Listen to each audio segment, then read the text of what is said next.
खाने को तो चाहिए ना। बिना भोजन या कुछ भी खाएं आप जीवित रह सकते हो। अन्नमय कोश इसको जीवित रखता है। बिना वायु, बिना हवा के हम जीवित नहीं रह सकते। एक विज्ञान कोश होता है और एक ज्ञान कोश, जो हम आध्यात्मिकता में बैठे हैं ना, ये ज्ञान कोश है। ज्ञान के कोश के बिना हम भगवान को या महादेव को नहीं पा सकते। समझ में आ रही? जब तक आपके पास ज्ञान नहीं होगा, समझ नहीं होगी, तो आप भक्ति कैसे करोगे? भक्ति नहीं कर सकते ना। तो हमें जो ज्ञान कोश है, हमारे अंदर ज्ञान कोश है, तो ज्ञान कोश के द्वारा ही हम परमात्मा की प्राप्ति कर सकते हैं। इसके लिए हमारे पास गुरु का होना बहुत जरूरी है। गुरु, जब हम गुरु बनाते हैं, अभी शिव को गुरु बनाया, लेकिन लोग जो बड़े बड़े गुरु हैं, उनके सदगुरु है ना, वो उनके बिना, उनका नाम लिए आपने देखा होगा व्यास गद्दी पे भी नहीं गए। तो हमारे जीवन में गुरु का होना बहुत जरूरी है। गुरु ही हमारे ज्ञान को विकसित करते हैं। जैसे हम और आप पढ़ रहे, सब कर रहे हैं, अभी हमें एक वो 5 काम इंद्रियों में हमें एक भूल गए ना, और यहाँ पे गुरु होता तो तुरंत बताता ना। तो गुरु का सानिध्य बहुत जरूरी है हमारे लिए। ज्ञान का फैलाव हमारे अंदर कौन करता है? गुरु करता है। तो हम और आप यहाँ सब श्रोता है, और ना कोई श्रोता है ना कोई वक्ता। तो जैसे कहते ना कि जैसे सूर्य एक ही जगह स्थिर होके अपना प्रकाश फैलाता है, यहाँ प्रकाश है। स्वर्ग में सूर्य और चंद्रमा की जरूरत नहीं है, वहाँ परमेश्वर परमात्मा महादेव के तेज से ही प्रकाशित हो जाता है। आज मैंने गीता में पढ़ा है कि स्वर्ग लोक में चंद्रमा और सूर्य की आवश्यकता नहीं है, वहाँ परमात्मा के तेज का प्रकाश चारों तरफ फैला हुआ है। और हम और आप, जो लोग कहते हैं ना परमात्मा और आत्मा एक ही है, नहीं। आत्मा, हम सब परमात्मा के अंश, एक सूक्ष्म हमारे अंदर, उसे चेतना या जागृति कहते हैं, जो सूक्ष्म कण के में हमारे अंदर विद्यमान है। जब हम आत्मा को पहचान लेंगे तो करीब करीब परमात्मा के नजदीक हम पहुंच सकते हैं। लेकिन हम लोग क्या करते हैं कि सब चीज समझने के बाद फिर उसी माया जाल में लग जाते हैं जिसमें हम ठहरे हुए हैं। तो जब तक, जैसे एक होते हैं भगवान को मानने वाले, एक नहीं मानने वाले, तर्क वितर्क इस दुनिया में बहुत होता है। लेकिन आप जब तक उस अपने जिसको भी मानना है, हम सब तो शिव गुरु हमारे गुरु है, वही परमात्मा है, वही हमारे पिता हैं। तो उनके सानिध्य को पाने के लिए हमें ज्ञान की बहुत जरूरत है। लेकिन अब मुझे लगता है कि हम बोले ना बोले, हमारे अंदर भगवान की जो यहाँ पे परिचर्चा होती है उसको हम श्रवण करते हैं। सबसे पहली सीढ़ी श्रवण करना है, जो हम करते हैं और नहीं बोल पाते, उसमें घबराने की जरूरत नहीं है, क्योंकि हम वो भक्ति श्रवण कर रहे हैं ना, और हमारे अंदर मंथन चलता है, हलचल होती रहती है। आज हमने ये सुना भगवान के बारे में, तो हमारे अंदर, हमारी चेतना में वो चलती रहती है। तो इससे क्या होता है कि हम उस अभ्यास में उतर रहे हैं, उस परमात्मा को जानने के लिए। तो यहीं से हमें मोक्ष और मुक्ति के लिए भागना नहीं है, वो धीरे धीरे हम श्रवण करते जाएंगे और हम उन तक पहुंच सकते हैं। भजन करना, साधु संतों की सेवा, ये ऐसा नहीं है कि आज दिन भर हम साधु के महात्माओं के चरणों में पड़े रहे, नहीं।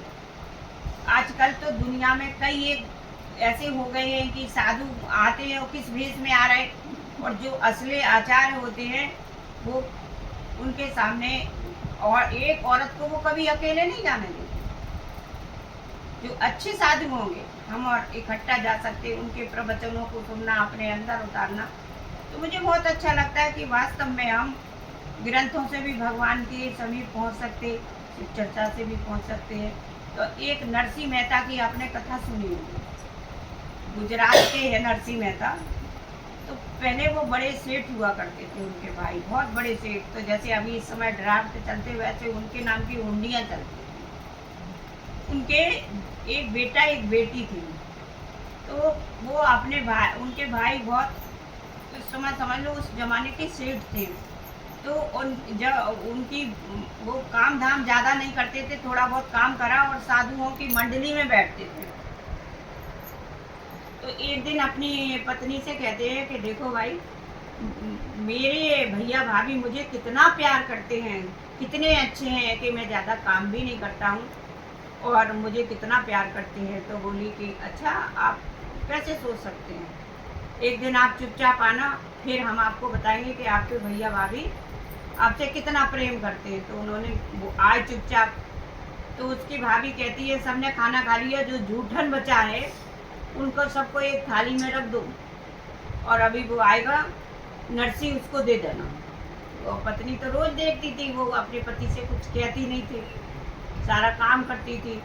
जब नरसी जी ने देखा कि मेरे साथ ऐसा हो रहा है, तो वो बहुत दुखी हुए और घर से निकल आए।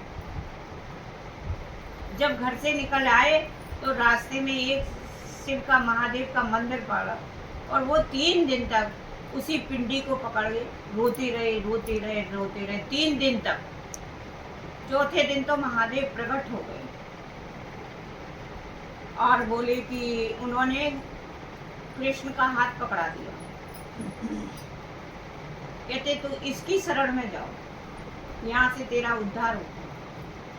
अब तो बस वो बिल्कुल ही मस्त हो गए। साधु संतों की टोली में दिन रात कृष्ण कृष्ण का भजन करते और उनके उसमें बैठते रहते। घर परिवार उन्होंने त्याग दिया। जो बेटी थी उसकी शादी हो चुकी थी और वो उसी अपनी साधु की मंडली में रहते, सब रहते, खुश हो गए। कई एक वर्ष बीत गए, कई एक वर्ष कृष्ण उनके सामने आते लेकिन वो पहचान नहीं पाते। एक बार क्या हुआ कि उनकी बेटी थी, उसकी शादी थी, वो भात मांगने आई। जब भात मांगने आई तो कहती, इतना रोई कि पहले तो मेरे पिताजी की करोड़ों की संपत्ति थी, अब ये मुझे क्या भात देंगे। तो ऊपर उन्होंने कृष्णाय नमः लिखा। तो वो पत्र अपने पिताजी को दिया, भात की सारी सामग्री लिख के, और वो सौंप दिया। तो वो पत्र को उन्होंने पढ़ा, वो ज़्यादा पढ़े लिखे नहीं थे। ऊपर उन्होंने पढ़ा कृष्णाय नमः।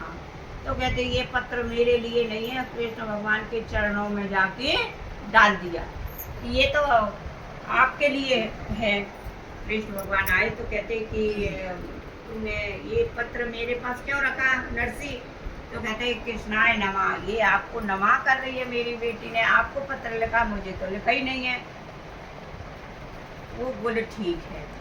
अब शादी की तारीख आई, दिन आया, नरसी तो वैसे ही अपने उसमें इतने मस्त थे, उन्हें कोई चिंता नहीं।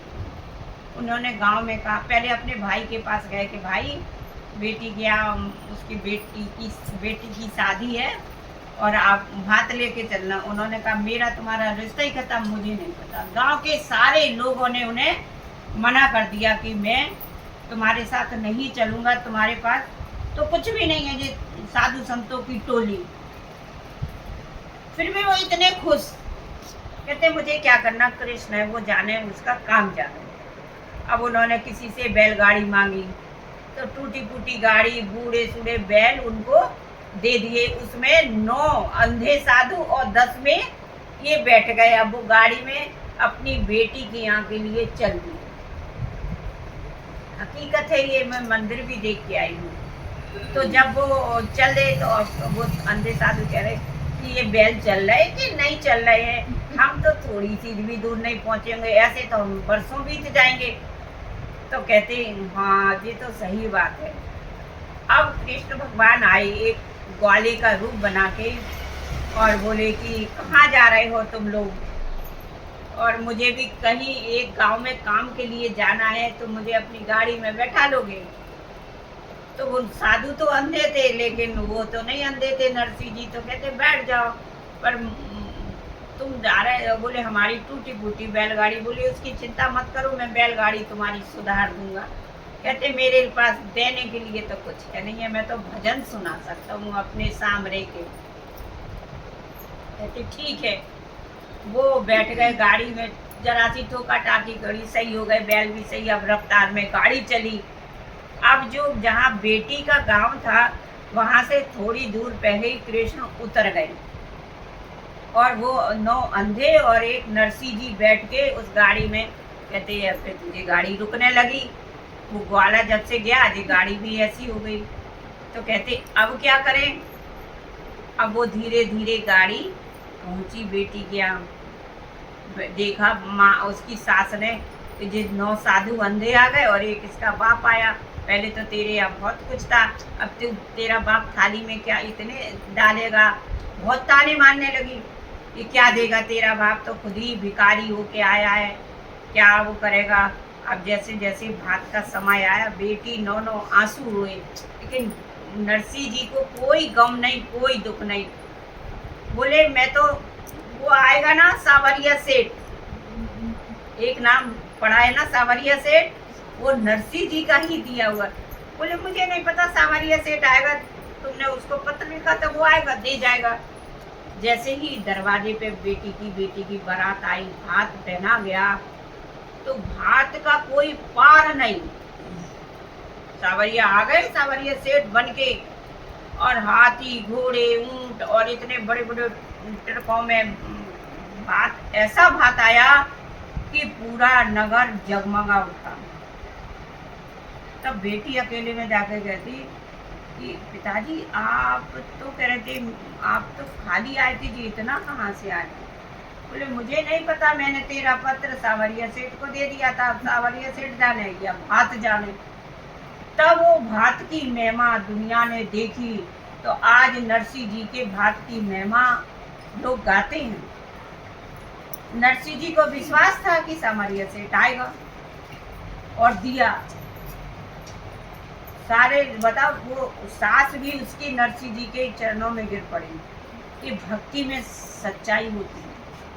और हम और आप थोड़ी सी विपत्ति आती है ना, रूठ जाते हैं, सब कर जाते हैं, और हमें वो नहीं होता है, सब्र नहीं होता है कि पता नहीं सावरिया से हमारे शिव गुरु हमारे के लिए करेंगे या नहीं करेंगे। तो इसमें ये ऐसा ही है कि हमें विश्वास करना पड़ेगा, वो किस रूप में आ जाए, सावरिया सेठ के में आ जाए या किसी साधु में आ जाए, हमें पहचानने की क्षमता होगी। तो भगवान तो किसी न किसी रूप में आते हैं, हम और आप नहीं जा सकते, लेकिन उन्होंने हमें, जब हम उनकी शरण में पहुंच जाते हैं ना, जब तक उनको अपना नहीं बनाया तब तक तो है कि वो हमको नहीं संभालेंगे। इसलिए आप कहीं भी जाइए, आपने मूर्ति रखी है, उस मूर्ति के प्राण तो आपके साथ चल रहे हैं ना, तो निष्फिक्रता से जाइए। आप कहीं भी जा रहे और कह जाओ कि हमारे घर की पहरेदारी करो आप, लेकिन भाव से तो आप हरिद्वार ले जा रही ना, गंगा नहला रही, तो किस वो आप उन्हें क्या खिला सकती, क्या पहना सकती, क्या ले जा सकती हो। अब मंदिरों में देखा मूर्ति कितनी रखी रहती है, कोई पूजा पाठ होती है, मोल लगाते, कितनी मोल, जिसने हमें बनाया हमारा इतना बड़ा मोल है, उस महादेव की हम क्या मोल लगा सकते, क्या उनकी पूजा कर सकते, क्या भाव दे सकते। वो तो ये कहते हैं कि आप अपने उद्धार के लिए मेरे पास आइए, मेरी पूजा कीजिए, मुझे याद कीजिए, ना कि जब हम जा रहे तो हम चिंता किस बात की। जब हम महादेव की शरण में हैं तो चिंतन करिए, चिंता